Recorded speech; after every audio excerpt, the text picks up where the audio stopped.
let's move on to our third and final main story quest. And main story quest number 3 is time to get some old school rewards. The Moogle Tomestone event is back. Are there any items you are looking to get? And more importantly, are you excited about the tentative release date of 6.2 that this event marks? And yes, usually when the Moogle Tomestone event launches, that is usually a good indicator that we have 4 weeks until the patch, which would put us at August 23rd, I believe. So I am excited. It's not firm. They have pushed things back in the past, most notably with Endwalker. When that came out, we were like, oh, the Endwalker's coming soon. And then that got pushed back. So that means Moogle Tomestone event got extended as well. But I'm super excited to get into it. I like when there's things that I don't have. And like, okay, like the Elven minion. I'm super excited that I don't have to go farm that fate in Eureka for that Elven minion. And I also like that I'm going to get a gorilla mount. That's going to be awesome. And it's a good catch-up mechanic for people that, you know, don't necessarily want to do extreme primals for bird or dog or horse farming.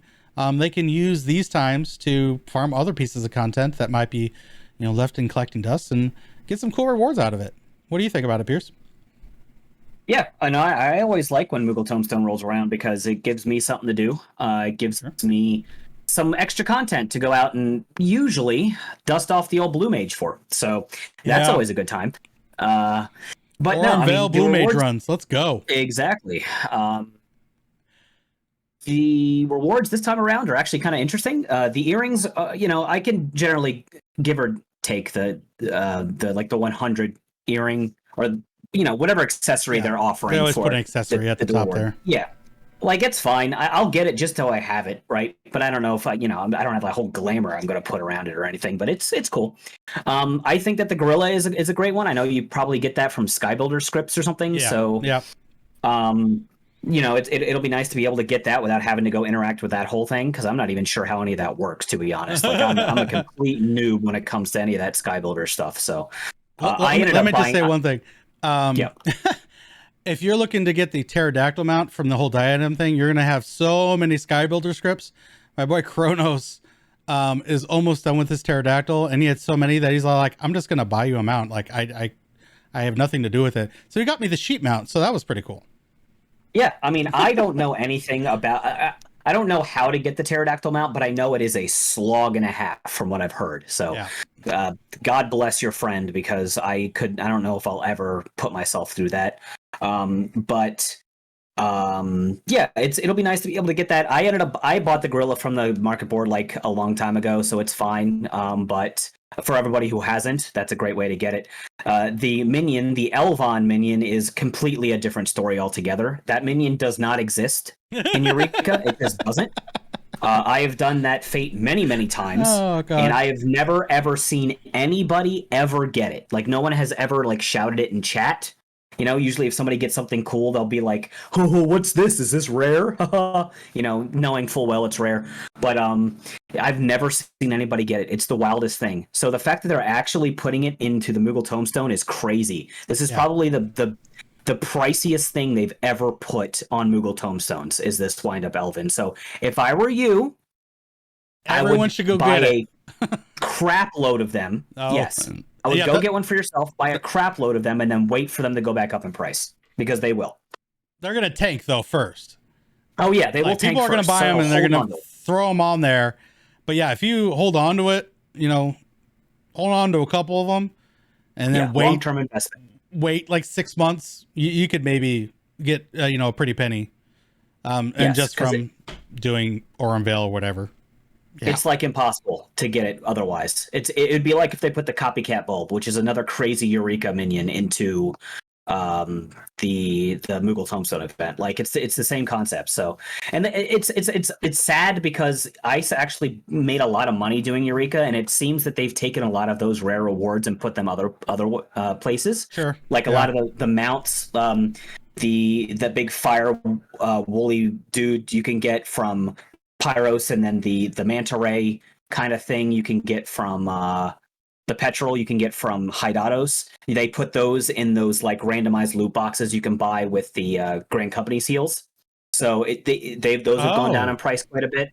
Okay. So they've made a lot of the rare Eureka mounts easier to get, which is fine because I know a lot of people don't want to interact with that content. It's a lot to interact with that content. I think it's a lot of fun. I think Eureka's great.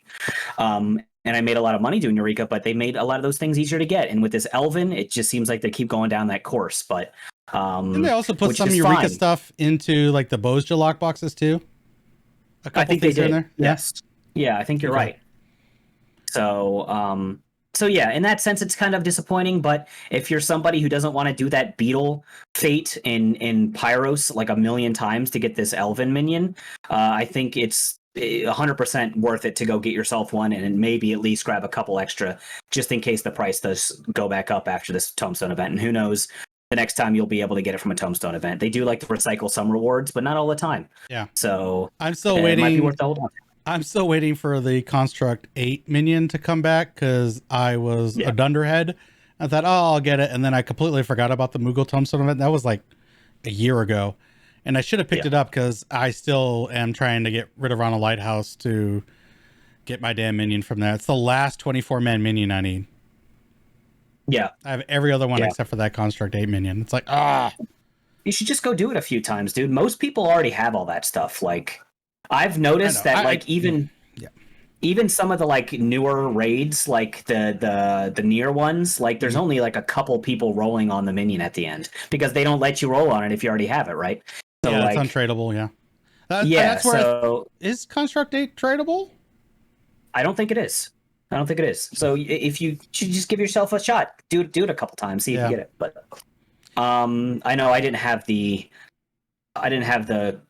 Weeping City of Mach minion for the longest time, and I think I finally got it. So I feel you there. But as for the release date, it's good. I mean, I expected it to be the end of August. I expected it to be like what you said, the 23rd. Yeah. And that would put Savage on the 30th. Yep. I'm perfectly okay with that. If they push it back a week or two, that's even better because it's more time for me to get re-clears and DSR. But overall, that release date is good. I have no qualms with that. If I was still progging DSR and then we were going down to the time limit, I'd feel a little bit worse about it. But you know, I'm on cloud 9 right now, man, feeling good about it. So. All right. Yeah. I'm okay with the release date. Have you had any, have you felt the increase of development time that they've, told us about, the extra week in summer or, the 3.5 months to 4 months? Have you felt that, acutely at all, or has content come out in a way that, it's fine because you've always had something to do and you're used to maybe the lulls near the end of a patch? It's hard to say right now because the 2 patches that we've gotten so far since they've transitioned over to this 4-month thing has been 6.0 to 6.1. And during that time, you're doing MSQ and you're also like leveling up all the jobs and you're experimenting with all the new job abilities and you're, going through the new zones and still questing those out. So I feel like you don't feel it as much there. And again, from 6.1 to 6.2, there was an ultimate. So I've been focusing on that, and it hasn't felt like there's been this long slog. But I can understand for people who may not do Ultimate that the content lull is feeling a little bit worse because they added those 2 extra weeks to their development cycle. So maybe when there's a patch that doesn't have, like maybe 6.2, after we clear Savage, maybe that'll start to lull for me because I've, leveled up all my jobs, and I guess we'll be probably doing an ultimate. We'll probably be doing Uwu between those times. Yeah. Stay tuned for that. Stay tuned, but maybe that'll feel like a slog, or maybe if they don't add an ultimate to 6.3, that patch could feel like a slog if there's really not much to do there. So, but as of now, I've not been feeling it very acutely. Have you felt that slog though? I mean, I know a lot of people have been kind of feeling the burnout. I have not felt that slog, and let's just say 5.5 was such a big chunk of downtime to get to Endwalker. because of the whole COVID thing, because of the increased development time. I also felt it more acutely because they canceled the Ultimate Raid, or they pushed it back. They canceled it and just repurposed it for Endwalker. So there was, what, 6+ months of just nothing. I'm fully expecting them to push back the next Ultimate from 6.3 to 6.5. So I think 6.3, we're going to feel that downtime because you're going to get through, Agalia Part 2. You're going to get through the MSQ, whatever other hijinks is in 6.3. And you're going to be like, okay, well, what do I do now for 3 months? Well, maybe I unsub, Yeah. I mean, they can put the anima weapon or the relic weapon there and hopefully give that. Yeah, there will be relic. Yes. The relic weapon will be there. I still personally need to get DSR done, so maybe that's, if they do push it back, DSR. I can do Epic of Alexander, so maybe I personally won't feel it. But those that aren't chasing ultimates, they might, be like, all right, I'm gonna peace out for a couple months. And that's totally okay. There's plenty of games out there. Crisis Core, Final Fantasy 16, maybe, coming around then. So, take your time, and just have fun with the game. And if you're not, unsub. It's okay. Even Yoshi P understands. Yeah, I mean, you're not. This is not a game that's a ball in your ankle, dude. Like, you can play it as much or as little as you want. Like, seriously. So, and Ultimate is definitely not for everybody. So do not feel pressured to stay logged into the game if there's really not much to do. But the slog patches are the perfect time to progress in Ultimate, though. So if you were ever thinking about it, then those patches where there's not much to do, it's not a savage patch. The perfect time to get an Ultimate done. So and if you get your savage done and there's no Ultimate in the next patch, even better. You got plenty of time. Maybe you can knock out 2 of them. Exactly, dude. I'm telling you, definitely doable. All right, that is going to wrap up that main story quest. We want to hear from you folks. Are you looking forward to anything in the Moogle Tomestone event? Are you excited about the tentative release date of August 23rd? It's tentative. They didn't officially said anything about it. Or you do not care, and the content comes when content comes. Drop a comment down below. We'd love to hear what you think. Thank you so much for watching. If you enjoyed the video, go ahead and massage that like button, drop a comment down below, and hit subscribe for more content.